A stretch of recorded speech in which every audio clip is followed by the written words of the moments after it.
ஆண்டவரும் இரட்சகருமாக இயேசு கிறிஸ்துவின் ஈடு இணையற்ற நாமத்தினாலே எல்ஷடாய் தேவ சபையின் சார்பாக உங்கள் யாவருக்கும் எங்கள் அன்பின் வாழ்த்துக்களை தெரிவித்துக் கொள்கிறேன். கர்த்தர் நல்லவர், அவர் கிருபை என்றும் உள்ளது. அல்லேலூயா, அல்லேலூயா. தொடர்ந்து தேவனுடைய வார்த்தைக்கு நேராய் நாம் கடந்து செல்லலாம். கலாத்தியருக்கு எழுதின நிருபம் 3வது அதிகாரத்தை நாம் திருப்பிக் கொள்ளலாம். புதிய ஏற்பாடு கலாத்தியருக்கு எழுதின நிருபம் 3வது அதிகாரத்துல 3வது வசனத்தை நாம் வாசிக்க கேட்கலாம். ஆவியினாலே ஆரம்பம் பண்ணின நீங்கள் இப்பொழுது மாம்சத்தினாலே முடிவு பெற போகிறீர்களோ? நீங்கள் இத்தனை புத்தியினரா அப்படின்னு சொல்லி அப்போஸ்தலனாகிய பவுல் ஒரு கேள்வியை எழுப்புறார். இந்த கலாத்திய நாட்டுல தேவனுடைய சுவிசேஷத்தை அவர் பிரசங்கித்து அங்க இருக்கிறதான நபர்களை இயேசு கிறிஸ்துவுக்குள்ளாக கொண்டு வந்து ஒரு திருச்சபையை உருவாக்கிட்டு அவர் அடுத்த ஊழியத்துக்கு கடந்து போகிறார். அவர் போன ஒரு சில நாட்களிலே வந்து பாத்தீங்கன்னா ஒரு சில நபர்கள் நூதனமான ஒரு உபதேசத்தை கொண்டு வந்து வைத்து, நீங்க இவர் சொல்றது தப்பு, நாங்க சொல்றதுதான் சரின்னு சொல்லி ஜனங்களை ஏமாத்திட்டாங்க. இப்ப பவுல் சொல்றாரு, ஆரம்ப நாட்களில ஆவியில ஆரம்பம் பண்ணின நீங்க இப்ப உங்களுடைய ஓட்டத்தை முடிக்கும் பொழுது மாம்சத்துல போய் முடிக்கிறீங்களே, நீங்க இவ்வளவுதான் உங்களுக்கு அறிவு இருக்குதா, நீங்க இவ்வளவு முட்டாளா இருக்கிறீங்களேன்னு சொல்லி அப்போஸ்தலனாகிய பவுல் ஒரு காரியத்தை அவர் என்ன பண்றாரு, மிக தெளிவாக சொல்லுகிறார். அன்பான தேவ பிள்ளைகளே, இன்னைக்கு அநேகருடைய வாழ்க்கையில பின்மாற்றங்கள் அதிகமாய் காணப்படுகிறது. ஆரம்ப நாட்கள்ல இயேசு கிறிஸ்துவை சொந்த இரட்சகராக ஏற்றுக்கொண்டு அவருடைய இரத்தத்தினால் கழுவப்பட்டு நீதிமானாய் மாறி சபைக்கு வந்த நிறைய பேர் இப்ப வரைக்கும் சபையில இல்ல. நிறைய பேர் என்ன ஆயிடுறாங்க, பின்மாற்றத்துல போறாங்க. பவுல் சொல்லுகிறார் கலாத்தியர் 1வது அதிகாரத்துல 6வது வசனத்தை நீங்க வாசிச்சு பாத்தீங்கன்னா, கலாத்தியர் 1:6, உங்களை அழைத்தவரை நீங்கள் இவ்வளவு சீக்கிரமாய் விட்டு, இந்த வார்த்தையை கவனிங்க, நீங்கள் இவ்வளவு சீக்கிரமாய் விட்டு வேறொரு சுவிசேஷத்திற்கு திரும்புகிறதை பற்றி நான் ஆச்சரியப்படுகிறேன். பவுல் என்ன சொல்றாரு, இவ்வளவு சீக்கிரமா ஆண்டவர் விட்டுட்டீங்களே. ஒரு காலத்துல நான் கேட்டதான சுவிசேஷத்தை கேட்டு உங்க கண்ணை பிடிக்கி கொடுங்கன்னு சொன்னா கூட நீங்க பிடிக்கி கொடுக்கிறதுக்கு ஆயத்தமா இருந்தீங்களே, என் வார்த்தையை நீங்க தேவ தூதரை போல ஏற்றுக்கொண்டீங்களே, ஆனா இவ்வளவு சீக்கிரமா கர்த்தரை விட்டு பின்மாற்றத்துல போயிட்டீங்களேன்னு சொல்லி பவுல் தங்களுடைய அங்கலாய்ப்பை வெளிப்படுத்துகிறார். அன்பான தேவ பிள்ளைகளே, பின்மாற்றம் என்பது ஒரே நாட்களிலே நடக்கிற சம்பவங்கள் அல்ல.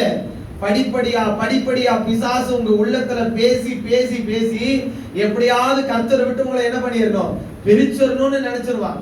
நீங்க அதுக்கு இடம் கொடுக்க கூடாது. அல்லேலூயா. பைபிள் சொல்லுகிறது, பிசாசுக்கு இடம் கொடாமல் இருங்கள். யாருக்கு இடம் கொடுக்க கூடாது? பிசாசுக்கு இடம் கொடுக்க கூடாது. இந்த பின்மாற்றம் எப்படி ஆரம்பிக்குது அப்படின்னா, தேவனை விட்டு விலகிறது ஆரம்பிச்சிடும். நீங்க பாருங்க, இன்னைக்கு நிறைய பேருடைய வாழ்க்கையில உணர்வே இருக்காது. ஆண்டவர் நீங்க பின்மாற்றத்துல போறீங்க அப்படின்னு சொல்லி எத்தனை தேவனுடைய வார்த்தைகளை உங்களுக்கு எடுத்து சொன்னாலும், இந்த வார்த்தை எனக்கு இல்ல பாஸ்டர், பக்கத்துல உட்கார்ந்து இருக்குது இந்த அம்மாவுக்கு தான், இந்த பக்கத்துல உட்கார்ந்து இருக்கிறாரு இந்த ஐயாவுக்கு தான் சொல்லிட்டு ஆண்டவருடைய வார்த்தையை அப்படியே அசட்டு பண்ணிட்டு போறவங்க நிறைய பேர் இருக்கிறாங்க.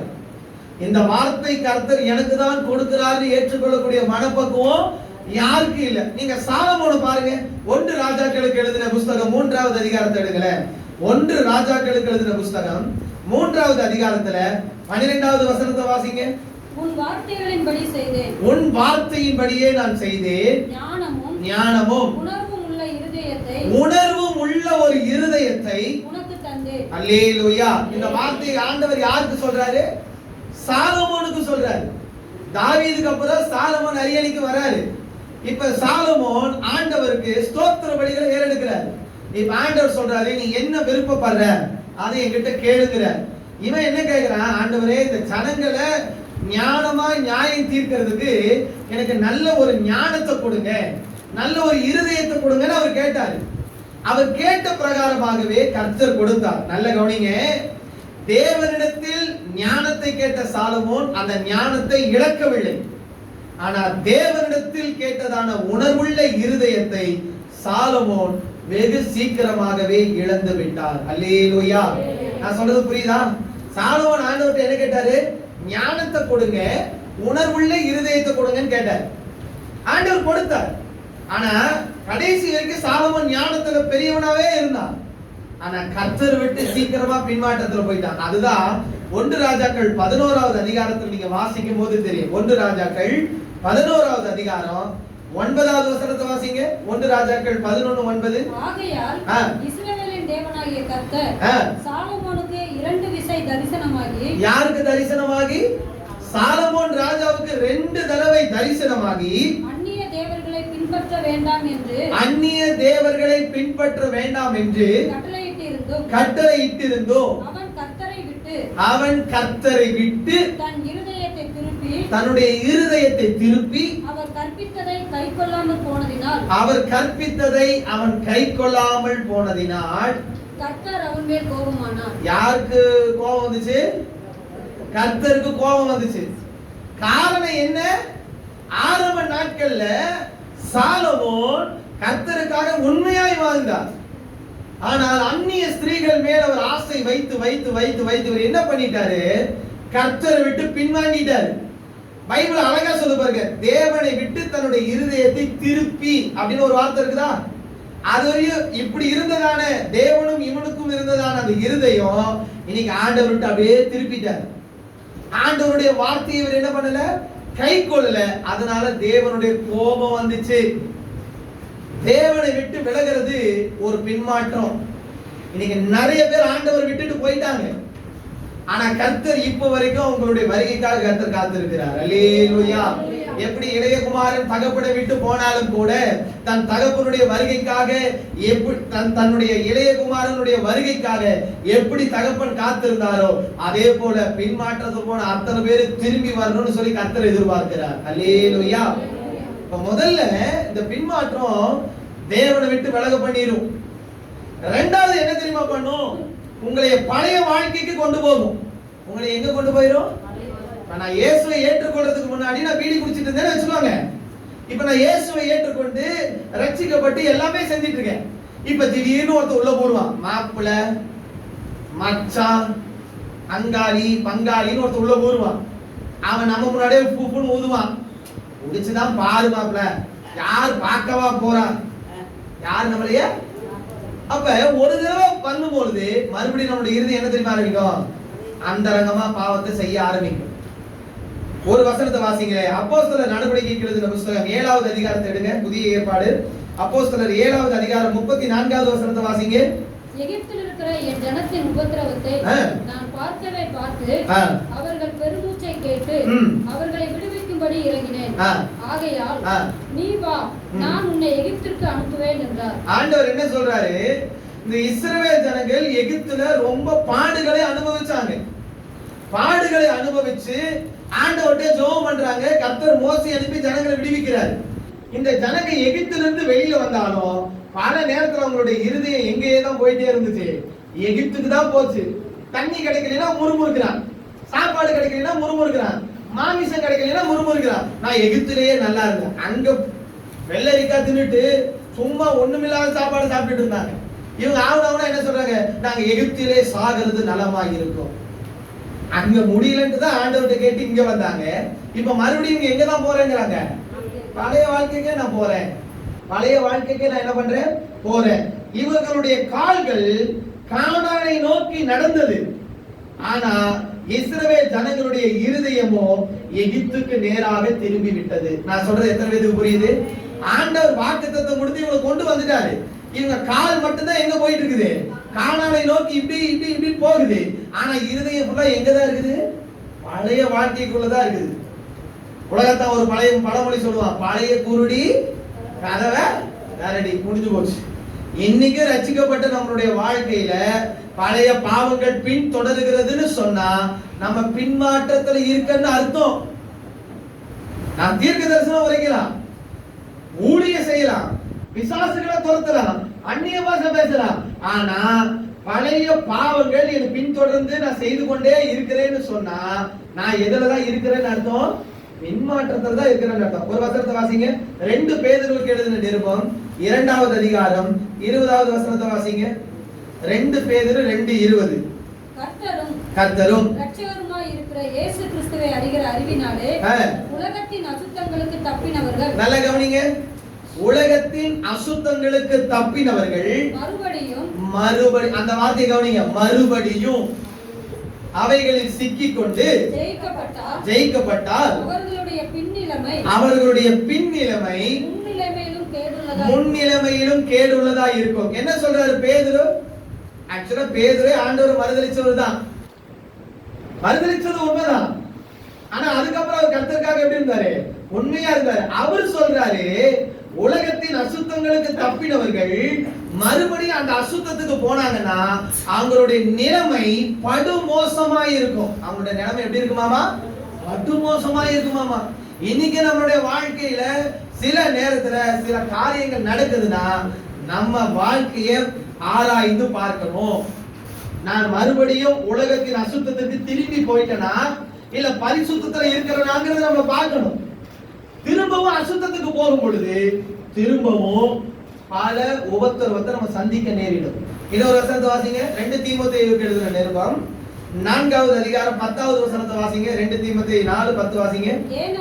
ஏனென்றால் தேமா இப்பிரபஞ்சத்தின் மேல் ஆசை வைத்து என்னை விட்டு பிரிந்து தெசலோனிக்கே பட்டணத்துக்கு போய்விட்டான். நல்ல கவனிங்க.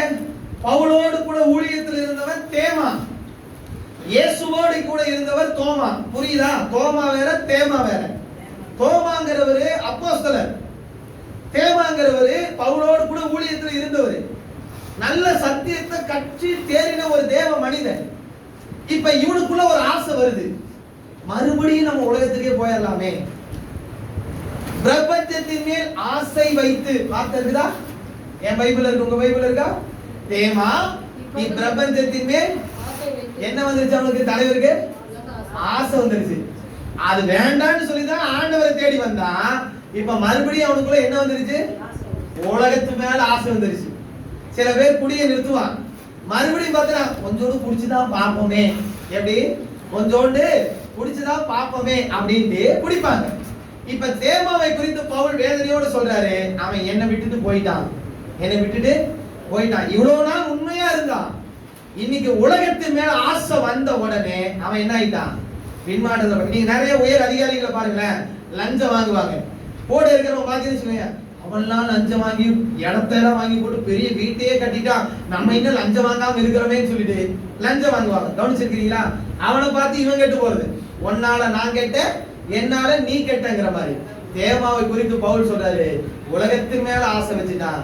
உங்களுக்கு ஒண்ணு சொல்ற, நல்லா புரிஞ்சுக்கோங்க, இந்த உலகத்துல பார்க்கிற எல்லாமே ஒரு நாள் அழிந்து போய்விடும். அல்லேலூயா. இது எல்லாம் ஒரு மாயை. இன்னைக்கு பார்க்கிற சூரியன், இன்னைக்கு பார்க்கிற நட்சத்திரங்கள், இன்னைக்கு பார்க்கிற சந்திரன் எல்லாம் ஒரு நாள் மறைந்து போயிடும். என்னைக்குமே மாறாதவர் இயேசு மட்டும்தான். அல்லேலூயா. அவருடைய வார்த்தை என்னைக்குமே மாறாது. இன்னைக்கும் நம்மளே கூட பிசாசு இழுப்பான், பிரபஞ்சத்தின் மேல ஆசை வச்சு நம்மளை எப்படியாவது இழுத்து பார்ப்பான்.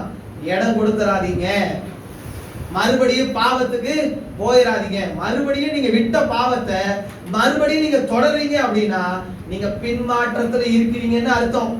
நான் சொல்றது திரும்ப இது புரியுது? நீங்க ஆராய்ந்து பாருங்க. மூணாவது ஒரு காரியம் என்னன்னா, எபிரேயருக்கு எழுதின பொதுவான நிருபம் 10வது அதிகாரத்துல 25வது வசனத்தை 26வது வசனத்தை வாசிங்க.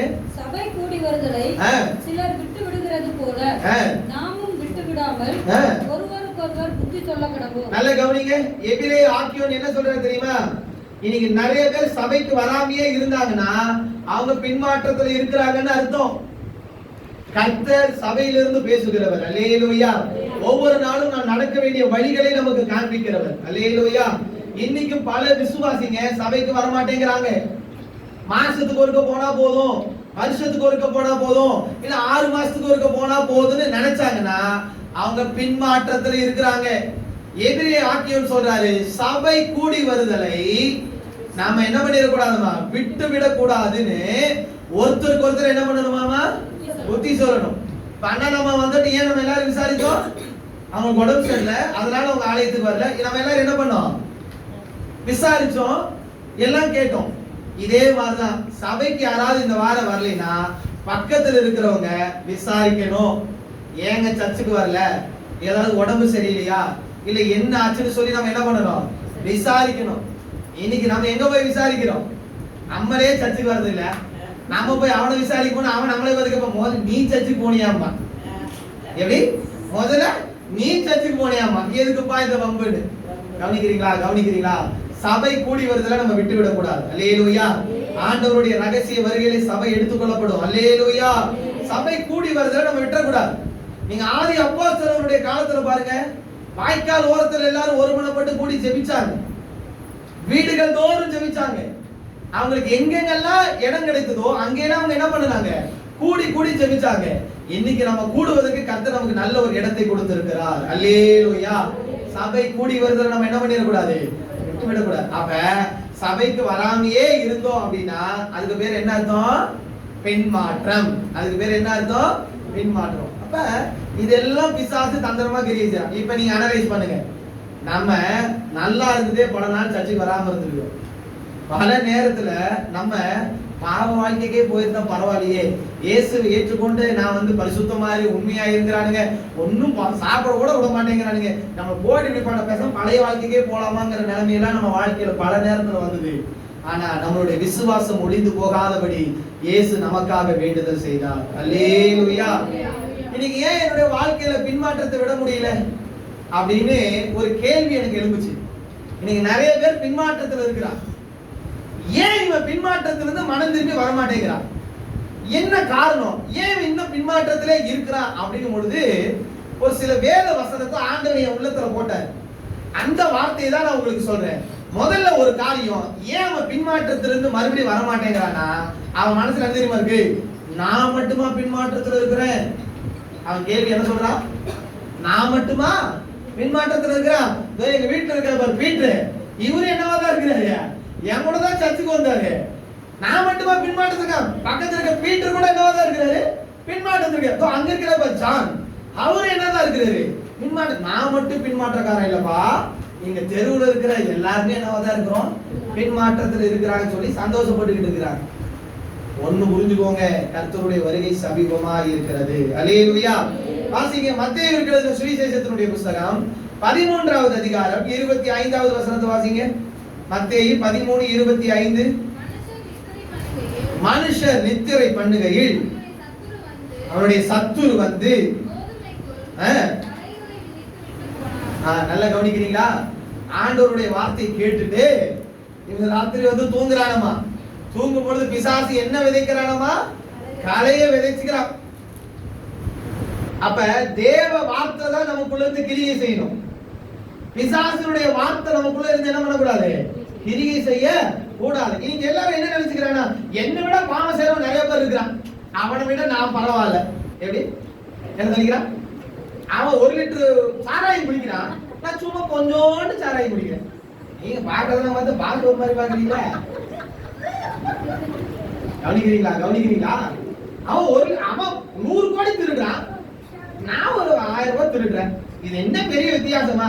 அவனை விட நான் கம்மியா தான் திருடி இருக்கேன். ராஜா, கம்மியா திருடுனாலும் திருட்டுதான், தண்டனை எல்லாத்துக்கும் ஒண்ணுதான்.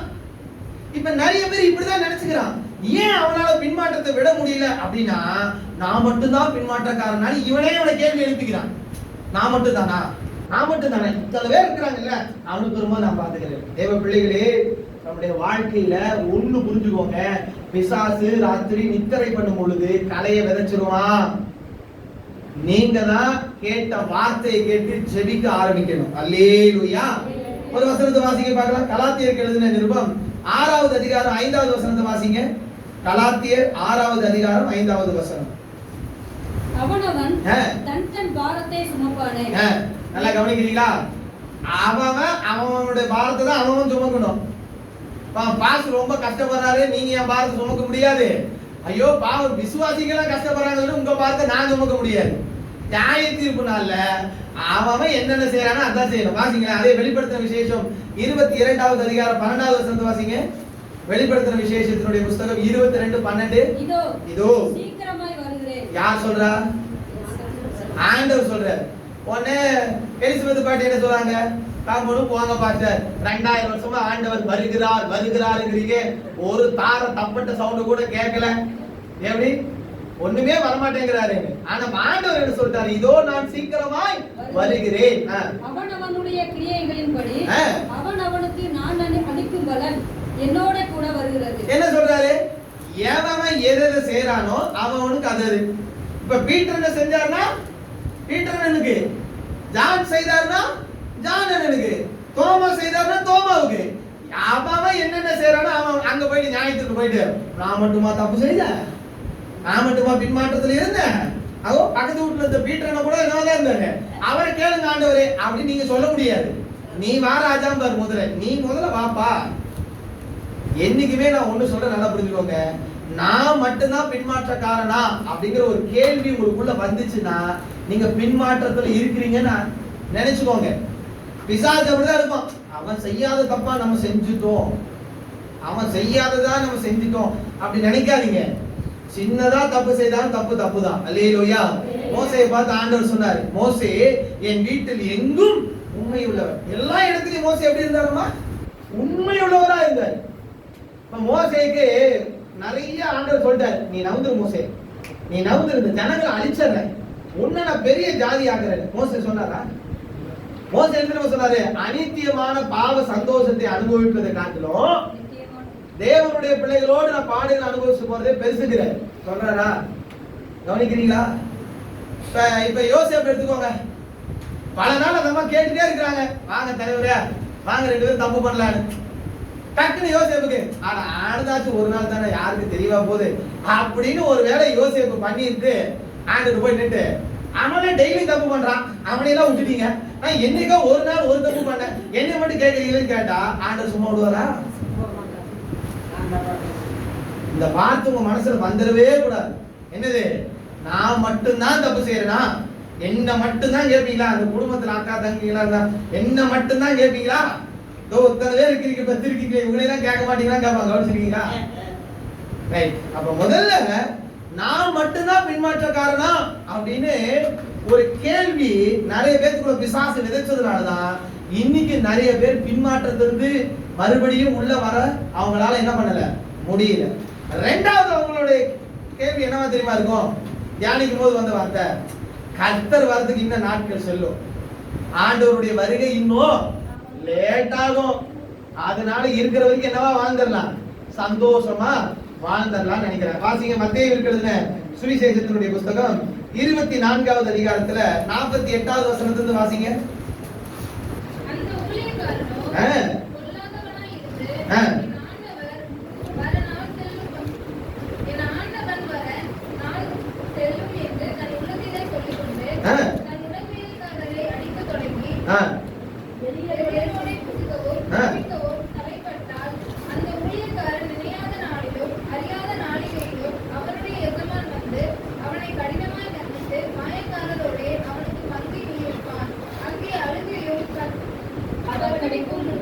நல்லா கவனிக்கிறீங்களா? ஆண்டவர் ஒரு வார்த்தையை சொல்லும்போது சொல்றாரு, என்னுடைய ஊழியக்காரன் வருவதற்கு என்ன ஆகுமாமா, நிறைய நாள் செல்லுன்னு தன்னுடைய உள்ளத்திலே சொல்லிக்கிட்டு தான் கூட இருக்கிற வேலைக்காரன் என்ன பண்ண தோணானமா, அடிச்சானமா, உதைச்சானமா, நிறைய காரியங்களை செய்தானமா. திடீர்னு ஒரு நாள் அவனுடைய எஜமானன் வந்ததுக்கு அப்புறம் இவனை தூக்கி எங்க போடுறாங்களாமா, அழுகையும் பற்கடிப்புமா இருக்கிற இடத்துல போடுறாங்கன்னு சொல்லி இந்த இடத்துல ஒரு சொல்லப்பட்டிருக்கிறது ஒரு காரியம். அப்ப கர்த்தர் வரதுக்கு இந்த நாட்கள் போகுங்க, நான் கடை அப்புறம் பாத்துக்கிறேங்கன்னு சொல்லிட்டு கர்த்தர் கொடுத்ததான கிருபையை நம்ம இழந்து கொண்டே இருந்தோம்னு சொன்னா கடைசியில நரகத்துலதான் போய் நம்மளுடைய வாழ்க்கை முடியும். அங்கே அழுகையும் பற்கடிப்பும் தான் அதிகமா இருக்கும். இன்னைக்கு ஏன் அவன் பின்மாற்றத்திலிருந்து வெளியில வரமாட்டேங்கிறான் அப்படின்னா, அவர் வரமாட்டாருங்க, வருகிறேன்னு சொன்னவரே இன்னும் வரதுக்கு லேட் ஆகுங்க, தாமதிச்சுக்கிட்டே தாங்க இருக்கிறாரு, அது வரையும் அப்படியே ஒரு வாழ்க்கை ஒரு ரவுண்ட் அடிச்சுட்டு வந்துடலாங்கன்னு சொல்லிட்டு வாழ்ந்துகிட்டு இருக்கிறான். கவனிக்கிறீங்களா? 1 தெசலோனிக்கேயருக்கு எழுதின நிருபம் 5வது அதிகாரம் 2வது வசனம் 3வது வசனத்தை வாசிங்க. இரவிலே திருடன் வருகிற விதமாய் கர்த்தருடைய நாள் வரும் என்று நீங்களே நன்றாய் அறிந்திருக்கிறீர்கள். நல்ல கவனிங்க, ஆண்டவர் எப்படி வருவாரமா, யாருமே எதிர்பார்க்காத ஒரு நேரத்துல வந்துருவாரு அப்படின்னு பவுல் சொல்றாரு. அப்படி வாசிங்க 3வது. சமாதானமும் சௌக்கியமும் உண்டென்று அவர்கள் சொல்லும்போது கர்ப்பவதியானவளுக்கு வேதனை வருகிறது போல அழிவு சடுதியாய் அவர்கள் மேல் வரும். நல்ல கவனிங்க, அழிவு எப்படி வருமாமா, சொல்லிக்கிட்டா வராது. இன்னைக்கு வியாதியெல்லாம் நம்மகிட்ட சொல்லிட்டா வருது. இன்னைக்கு ஈரோட்ல நிறைய பேர் கேன்சர் வியாதியில பாதிக்கப்பட்டிருக்காங்க. ஈரோடு முழுவதுமா நிறைய இடத்துல யாருக்கு இருக்குது கேன்சர். எல்லாரும் சொல்ற ஒரு வார்த்தை என்னன்னா, நான் சிகரெட் குடிக்கிறீங்க, எப்படி நான் எந்த கெட்ட பழக்கமும் இல்லை, ஆனா எனக்கு என்ன வந்துருச்சு, கேன்சர் வந்துருச்சு. இன்னைக்கு எத்தனை பேர் புலம்புறான். நல்லா கவனிக்கிறீங்களா? கர்த்தருடைய வருகை வரும் பொழுது வரதுக்கு முன்னாடி எல்லாம் சொல்லுவாங்க, அதெல்லாம் வராது, நல்லா சமாதானமா தான் இருக்குது, எல்லாம் சந்தோஷமா தான் இருக்கு, அதெல்லாம் வராதுன்னு சொல்லுவான். ஆனா சடுதியிலே அவருடைய வருகை என்ன பண்ணிரும், வந்துரும். ஆனா இவன் என்ன நினைச்சிட்டு இருக்கிறான், ஆண்டவர் இப்போதைக்கு என்ன பண்ண மாட்டாரு, வரமாட்டாருன்னு நினைக்கிறான். பாத்தீங்களேன், வெளிப்படுத்தின விசேஷத்தினுடைய புத்தகம் 6வது அதிகாரம் 17வது வசனத்தை வாசிங்க. வெளிப்படுத்தின விசேஷம் 6வது அதிகாரம் 17. அவருடைய கோபாக்கினையின் மகா நாள் வந்துவிட்டது, யார் நிலை நிற்க கூடும்? நல்லா கவனிக்கிறீங்களா?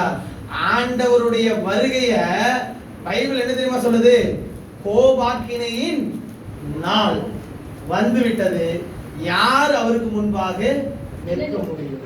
பாவம் செய்றவன் கண்டிப்பா ஆண்டவருக்கு முன்னாடி நிற்க முடியாது, பரிசுத்தமா நிக்கிறவன் அவருக்கு முன்னாடி நிற்க முடியும். அல்லேலூயா. இப்ப இவனுடைய நம்பிக்கை என்ன, ஆண்டவர் இப்ப வரமாட்டாரு, அவர் வரும்போது பார்த்துக்கலாம். எப்படி அவர் வரும்போது பார்த்துக்கலாங்கிற நினைப்பிலேயே ஒரு வாழ்க்கை வாழ்றான். வாசிங்களேன், யோவேலுடைய தீர்க்க தரிசனத்தினுடைய புஸ்தகம் 1வது அதிகாரம் 15வது வசனத்தை வாசிங்க. யோவேல் தீர்க்க தரிசன புஸ்தகம், பழைய ஏற்பாடு 1:15 வாசிங்க.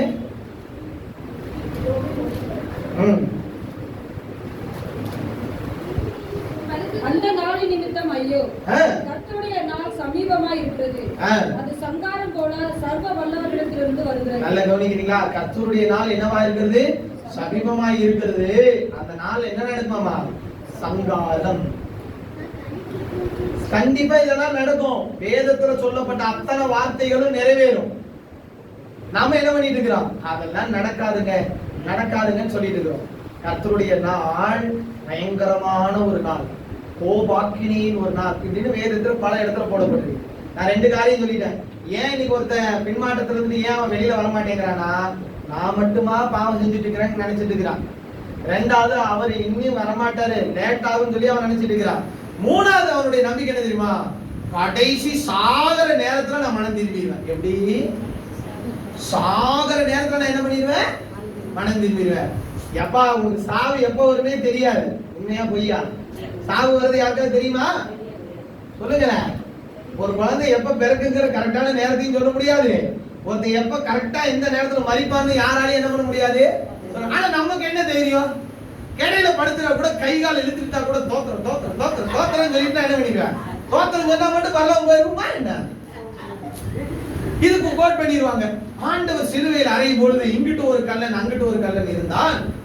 ஒருவன் ஆண்டவரை பரியாசம் பண்ணினான், ஒருத்தன் கடைசி நேரத்தில் ஆண்டவரை சாகர தருவாயில் ஏற்றுக்கொண்டாங்க. ஆண்டவர் அவனை பரலோகத்துக்கு கூட்டிட்டு போயிட்டார். ஆண்டவர் அவனை பரலோகத்துக்கு எல்லாம் கூட்டிட்டு போல, பரதீசுங்கிற ஒரு இடத்துல தான் வச்சிருக்கிறாரு. தலைவர் செஞ்ச பாவத்தையில நியாயம் தீர்த்து தானே கர்த்தர் பரலோகமா நரகமான்னு முடிவு பண்ணுவாரு.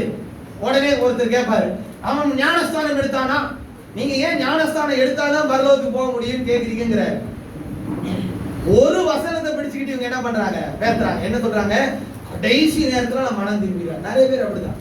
எனக்கு தெரிஞ்ச ஒரு பாப்பா ஒரு திரும்பிறான். நான் வந்து பார்த்தா தொடர்ந்து அக்கிரம அணியை ஓவர் எக்ஸ்ட்ரீம் லெவல் பண்ணிட்டே இருந்தான். நாங்க என்னம்மா நீ இப்படி இருக்கிறியம்மா, கொஞ்சமாவது மனம் திரும்பினா வாங்கண்ணா, நான் கடைசியில மனம் திரும்பிடுறேன். எப்படி இது வாலிப வயசு, இந்த வயசுல தானே நான் சந்தோஷமா இருக்க முடியும். நான் நினைச்சிட்டேன் எவ்வளவு நாள் உயிரோடு இருக்க போறீங்க என்னமோ தெரியல. சரி ஆடு ராஜா, கவனிக்கிறீங்களா? விசுவாசிக்கு கலையை விதைக்கிறது என்ன தெரியுமா, ஆகும்போது மனம் திரும்பி. மனம் திரும்புதல் அப்படிங்கிறது கடைசி நேரத்துல வருவது அல்ல, ஆண்டவர் கொடுக்கிற கிருபையை பற்றி கொண்டு வருவதுதான் மனம் திரும்புதல். அல்லேலூயா. இது கிருபையின் காலம். இதுவே பைபிள் சொல்லுது, இதுவே அனுக்கிரக காலம், இதுவே ரட்சணியத்தின் நாள். பவுல் தன்னுடைய ஓட்டத்தை எப்படியாவது நல்லபடியா ஓடி முடிக்கணும்னு சொல்லி எருசலேமில் இருந்து இல்லிரிக்க வரைக்கும் தன்னால் முடிஞ்ச வரைக்கும் அவர் என்ன பண்ணிட்டே தான் இருந்தாரு, சுவிசேஷத்தை அறிவிச்சுட்டே தான் இருந்தார். ஏன்னா அவருக்கு தெரியும், சுவிசேஷம் அறிவிப்பது என் மேல் விழுந்த கடமை அப்படின்னு. அவர் அப்படி ஊழியத்துக்கே போகாமே உட்கார்ந்து இருந்தாருன்னா யாரும் என்ன பண்ணி இருக்க மாட்டாங்க, மனம் திரும்பி இருக்க மாட்டாங்க. இந்த நீங்க வாசிக்க வேண்டாம், லூக்கா 23வது அதிகாரத்துல 42 43 இதுதான் சொல்லுது. கடைசி நேரத்துல அந்த கள்ளன் மனம் திரும்பினது போல நானும் சாகர அந்த ஒரு செகண்ட்ல என்ன பண்ணிடுறேன், இயேசுவே என் நாவியை ஏற்றுக்கொள்ளுன்னு சொன்னா அவர் என்ன பண்ணிடுவாரு, ஏத்துக்குவாருன்னு நினைச்சிட்டு இருக்கிறாங்க. அதனாலதான் அவங்களால பின்மாற்றத்திலிருந்து என்ன பண்ண முடியல, வெளியில வர முடியல. ஒரு வசனத்தை வாசிங்க, ஏசாயா இருக்கிற தீர்க்க தரிசனத்தினுடைய புஸ்தகம் 35வது அதிகாரம் 8வது வசனத்தை வாசிங்க. அங்கே பெரும்பாதையான வழியும் இருக்கும், அது பரிசுத்த வழி எனப்படும். தீட்டுள்ளவன் அதிலே நடந்து வருவதில்லை. யார் வரமாட்டாங்க பரலோகத்துக்கு? தீட்டுள்ளவன், அநியாயம் செய்யறவன், அக்கிரமம் செய்யறவன், பொய் பேசுறவன், கர்த்தருக்கு பிரியமில்லாத காரியத்தை செய்யறவன், இவன் யாரும் எங்க வரமாட்டானமா? பரலோகத்துக்கு வரமாட்டான். ஆனா நம்ம என்ன சொல்லிட்டு இருக்கிறோம், பரலோகமே என் சொந்தமே என்று காண்பினோ. இந்த மாதிரி நம்ம பாரா பரலோகத்துக்கு தேவதூதன் சொல்றான், எந்த ஜென்மத்திலேயும் நீ பார்க்கவே மாட்டேன்றோம். பரலோகம் பரலோகம் நம்ம சொந்தம் நினைச்சிட்டு இருக்கிறோம். அங்க தீட்டுள்ளவன், அநியாயம் செய்யறவன் யாரும் எங்க வர மாட்டான். நல்லா இருக்கிறவனே பரலோகத்துக்கு போக முடிய மாட்டேங்குது. கடைசி நேரத்துல போயிருவானா என்ன? இதுக்கு ஒரு வசனத்தை சொல்லுவாங்க, முந்தினோர் பிந்தினோர், பிந்தினோர் முந்தினோர். நம்ம ஆட்களுக்கு வசனம் எப்படியாவது எடுத்து பேசுவாங்க. இவன் கடைசி நேரத்துல மனம் திரும்புவேன் நீங்க நினைச்சீங்கன்னா வாய்ப்பே இல்லை. உங்களுக்கு இன்னும் புரியுற மாதிரி நான் சொல்றேனே, ஆண்டவர் நோவா கிட்ட சொல்லிட்டாரு, இந்த உலகத்துல என்ன பண்ண போறேன், அழிக்க போறேன். ஆனா எப்ப அழிக்கிறேன்னு சொல்லல, இந்த உலகத்தை நான் அழிக்க போறேன், சோ நான் சொல்றதெல்லாம் செய்யினாரு. செஞ்சாரா நோவா? செய்யற போது கூடவே நம்ம ஆட்களுக்கு என்ன வரல, என்னடா நோவா வித்தியாசமா ஒண்ணு செஞ்சுட்டு இருக்கிறாரு, தாத்தா என்ன செஞ்சுட்டு இருக்கிற, தாத்தா சொல்லிருப்பாரா சொல்லிக்க மாட்டாரா? டேய் பேராண்டி, கடவுள் இந்த உலகத்தை என்ன பண்ண போறாரு, அழிக்க போறாரு. சோ எல்லாரும் மனம் திரும்ப சொல்லிருப்பாரா சொல்லிக்க மாட்டாரா? 120 வருஷம் சொன்னார், ஒரு பையன் கேட்கலையே, ஒருத்தன் கூட கேட்கல. வெள்ளம் வந்து அடிக்கும் போது என்ன நினைச்சிருப்பான்? சும்மா ஒரு கற்பனைக்காக நான் சொல்றேன், கற்பனைக்காக சொல்றேன், தேவனே என்னை காப்பாற்றும் சொல்லிருப்பாங்களா? அப்போவே எங்க தாத்தா சொன்னிச்சு, இந்த பெருசு சொன்னிச்சு, நான் கேட்காம போயிட்டேன், தண்ணி வாரி கொண்டு போகிறது, என்னை காப்பாற்றும் காப்பாற்றும் கூப்பிட்டுருப்பான். கர்த்தர் சட்டம் பண்ணாரு நீ நினைக்கிறீங்களா? சட்டையே பண்ணல. வாய்ப்பு இருக்கும் போதே மனம் திரும்பிடும். அல்லேலூயா. அதனால இயேசு முதல் பிரசங்கமே சொன்னாரு, மனம் திரும்புங்கள், பரலோக ராஜ்யம் சமீபித்திருக்கிறது. யோவான் ஸ்தானங்களும் அதே தான் சொன்னார். அப்ப இவன் என்ன நினைச்சிட்டு இருக்கிறான், கடைசி நேரத்துல நான் என்ன பண்ணிடுவேன், மனம் இப்பவே நீ ஒண்ணும் பண்ணல. உங்களுக்கு இன்னும் புரியுற மாதிரி சொல்றேன், ஒரு பாப்பா படிக்கிறான்னு வச்சுக்கோங்களேன், 10வது படிக்கிறான்னு வச்சுக்கோங்க, அவங்க அம்மா சொல்லிக்கிட்டே இருக்கிறாங்க, ஏமா பப்ளிக் பரிசு வந்துருமா, படிமா படிமாங்கிறாங்க. நாளைக்கு படிச்சுனா இன்னைக்கு படிச்சு 100க்கு 100 எடுத்துருவேன்னா நீ ஏத்துவீங்களா? நாளைக்கு விடிஞ்சா நாளைக்கு சரிங்களா, ராத்திரி 12 மணிக்குள்ள உட்காந்து படிக்கிறான், அப்பதான் புத்தகத்தையே ஓபன் பண்றான், புதுசா இருக்கிற புத்தகத்தை அப்பதான் ஓபன் பண்றான். பாஸ் பண்ணிடுவா நீங்க நினைக்கிறீங்களா? 100க்கு 100 வந்துடும் நினைக்கிறீங்களா? இப்படிதான் நான் இவங்க சொல்ற கதையெல்லாம் இருக்குது. கடைசி நேரத்தில் நான் என்ன பண்ணிடுவேன், விட்டுருவாரு. அக்கிரம செய்யக்காரர் என்னை விட்டு அன்று போங்கன்னு சொல்லிடுவாரு. தேவ சித்தத்தின்படி செய்கிறவங்க பரலோகத்துக்கு வருவான். அல்லேலூயா. நாலாவது, இவன் ஏன்டா பின்மாற்றத்துல இருக்கிறான், பின்னாடி ஏன்டா வரமாட்டேங்கிறானா? இவன் என்ன சொல்லிட்டு இருக்கிறானா, இயேசு என்னை நேசிக்கிறார். என்ன சொல்றான், இயேசு என்னை நேசிக்கிறார். நீ என்ன தப்பு வேணாலும் பண்ணு ராஜா, நான் உங்ககிட்ட என்னவா இருக்கிறேன், அன்பா இருக்கிறேன் அப்படி நினைச்சிட்டு இருக்கிறான். எந்த பாவம் செய்தாலும் என் ஆண்டவர் மன்னிக்கிறதற்கு தயை பெறுவார். ராஜா அதை கர்த்தர் அறியாத காலத்துல செய்யும் பொழுது மன்னிப்பார். கவனிக்கிறீங்களா? கவனிக்கிறீங்களா? இயேசு நேசிக்கிறது உண்மைதான், ஒத்துக்கிறீங்களா? இது பைபிள் அதான் சொல்லுது, அவர் உங்களை நேசிக்கிறாருங்கிறது சொல்லுதா? அதே பைபிள் தான் சொல்லுகிறது, அவர் பட்சிக்கிற அக்கினியா இருக்கிறார், அவர் எரிச்சல் உள்ளவர். எப்படி தப்பு செய்யறவனை அடிக்காம விட மாட்டான்னு பைபிள். இப்ப இது ஏன் ஏத்துக்க மாட்டேங்கிறாங்க? இயேசு என்ன நேசிக்கிறார். வாசிங்க, நீதிமொழிகள் எழுதின புத்தகம் 29வது அதிகாரம் 4வது வசனத்தை வாசிங்க. நீதிமொழிகள் 29:4 வாசிங்க.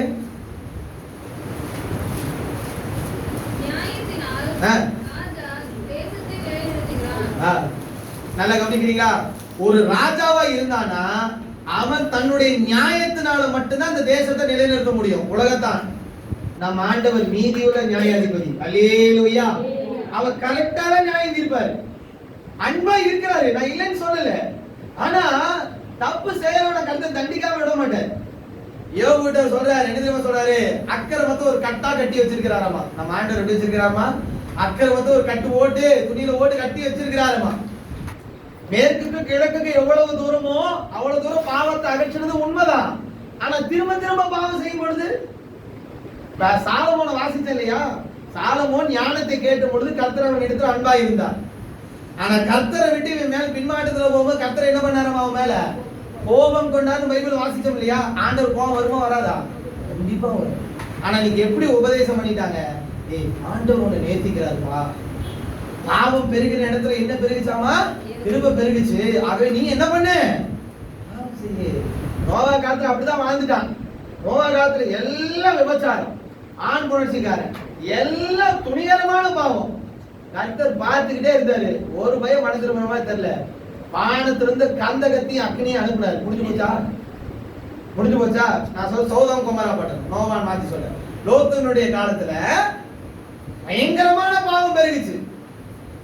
லோத் அப்படியே இருந்தாங்க, கர்த்தர் நேசிச்சுட்டே இருந்தாரு. ஒரு கட்டத்துக்கு மேல பார்த்தாரு, இந்த ஜனங்க மனங்கா கழுத்துல பார்த்து போட்டு அடிச்சிட்டாரு. கர்த்தர் நேசிக்கிறது உண்மைதான், அதுல எந்த மாற்று கருத்துக்கள் இல்ல. ஆனால் நீ தப்பு செய்யும் போதுதான் தூக்கி மடியில உட்கார வச்சுட்டு கொஞ்சுகிறவர் அல்ல, உன்னை சீர்படுத்துகிறவர் தான் கர்த்தர். அல்லேலூயா. சபை என்பது சீர்படுத்தக்கூடிய ஒரு இடம். நம்ம பாணியில சொன்னோம்னா பட்டி பார்க்கிற ஒரு இடம். நம்மளையே சீர் தூக்கி பார்க்கணும். இப்ப இவன் என்ன சொல்லிட்டு இருக்கிறான், இயேசு என்னை நேசிக்கிறார், ஏத்தி என்னை நேசிக்கிறார். கடைசியா ஒரு காரியம் இவன் மனசுல என்ன நினைச்சிருக்கிறானா, நான் ரொம்ப வருஷம் வாழுவேன். எத்தனை வருஷம்? ரொம்ப வருஷம் வாழுவேன் அப்படின்னு இவன் நினைச்சிட்டு இருக்கிறான். இப்ப லூக்கா 12வது அதிகாரத்துல இந்த ஐஸ்வர்யவானை பத்தி ஒரு சம்பவம் எல்லாருக்கும் தெரியும். அவன் சொல்லிட்டான், எல்லாத்தையும் சேகரிச்சு வச்சிடலாம், இதெல்லாம் யாருக்குதான், நமக்குதான். அப்படியே மனசுல நினைக்கும் போது ஆண்டவர் என்ன சொல்றாரு, மதியேடனே இன்னைக்கு ராத்திரி உன்னுடைய ஜீவனை நான் என்ன பண்ண போறேன், எடுக்க போறேன். நீ சேர்த்து வச்ச சொத்தெல்லாம் யாருடையதான். அவன் அநியாயமா சொத்து சேர்த்து வச்சான்னு பைபிள் சொல்லல. ஆனா இவன் என்ன நினைச்சிட்டான், நான் ரொம்ப வருஷம் வாழுவேன். எத்தனை வருஷம்? கர்த்தருக்கு பயப்படுகிறவனுக்கு தான் ஆயுசு நாட்களை கர்த்தர் பெருக பண்ணுவார். அல்லேலூயா. தாய் தகப்பனையும் கனம் பண்ணுகிறவனுக்கு தான் கர்த்தர் ஆயுசு நாட்களை கொடுப்பார். அல்லேலூயா. என்னாலே உன்னுடைய ஆயுசு நாட்கள் பெருகும் அப்படின்னு யார் சொல்றா? கர்த்தர் சொல்றார். இவன் என்ன நினைச்சிட்டுக்கா, நான் ரொம்ப வருஷம் வாழுவேன். எத்தனை வருஷம் வாழுவேன்? நான் இன்னைக்கு ராத்திரி படுத்து காலைல எழுந்திரிச்சாதான் நிஜம். ராத்திரி எத்தனை பேர் நெஞ்சு பிடிச்சிட்டு போறானே நமக்கு தெரியாது. இதெல்லாம் பின்மாற்றக்காரர்களுடைய நினைவு. இப்ப உங்களை அனலைஸ் பண்ணி பாருங்க, நான் மட்டும் தான் தப்பு செய்யறேனா அப்படின்னு நீங்க நினைச்சீங்கன்னா பின்மாற்றத்துல இருக்கிறீங்க. கர்த்தர் வரதுக்கு இன்னும் நாட்கள் செல்லுங்க அப்படின்னு நினைச்சிட்டு இருந்தீங்கன்னா நீங்க எதுல இருக்கிறீங்க? பின்மாற்றத்துல இருக்கீங்கன்னு நினைக்கிறேன். கடைசி சாகர தருவாயில நான் மனம் திரும்பிடுவாங்க. இப்ப 6 வரைக்கும் ஆடுவாங்க, கடைசியில மனம் திரும்பிடுவீங்கன்னு சொன்னா நீங்க எதுல இருக்கிறீங்கன்னு அர்த்தம்? பின்மாற்றத்துல இருக்கிறீங்க. நீங்க தப்பு செய்யும் பொழுது உங்களுக்கு தண்டனை வரலைன்னா உடனே என்ன நினைச்சுக்கிறீங்க? இயேசு என்னை ஏத்திக்கிறார், நான் ரொம்ப வருஷம் வாழ்ந்துருவேங்க அப்படின்னு நீங்க எல்லாம் நினைச்சீங்கன்னா இதெல்லாம் பின்மாற்றத்தில் இருக்கிறவங்களுடைய நினைவு. நீங்களும் நானும் தேவனுக்கு பிரியமானவர்கள். அல்லேலூயா. அப்ப பின்மாற்றத்துக்கு நீங்கள் நானும் என்ன பண்ணிடக்கூடாது, இடம் கொடுத்துற கூடாது. கர்த்தர் தாமே இந்த வேத வசனத்தை ஆசீர்வதிப்பாராக. ஆமென்.